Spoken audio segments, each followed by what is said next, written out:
Yani uygulama yani güzel çünkü ben eskiden mesela askere kendi kurallarıyla gidiyorum. Kimliğinin durumu yoktu yani. Mesela zor bir durumdu onun için şimdi daha iyi oldu bence. Yani böyle devam ederse daha güzel olur. İnsanlar ne diyeyim yani. İyi bir şey yapmışlar. Biraz da durum kötü olanlar için destektir bu yani. İlk defa mı dinliyorsun şu an? İlk defa böyle. Gönderiyorum aileme ve sevdiklerime selam veriyorum. İlk defa gidiyoruz ha. Evet. Hangi uçakla nereye gidiyorsun şimdi? Şu an Ankara uçağıyla Ankara'ya gideceğiz. Oradan kendi imkanlarımızla yani gideceğimiz yerlere gideceğiz. Mesela uçakla gönderiyorlar, çok iyi bir şey yapıyorlar. Eskiden otobüsle 5-6 gün yolda kalıyorlar. Şimdi çok güzel olmuş. Allah razı olsun.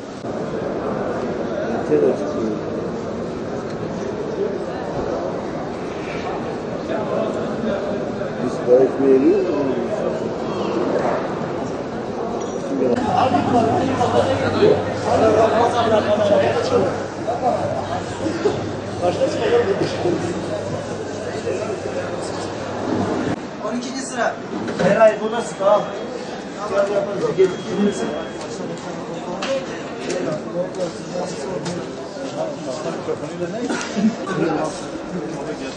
Aykut Ünsal.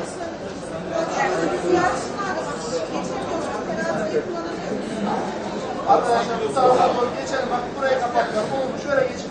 Kapatmayın. Değil mi?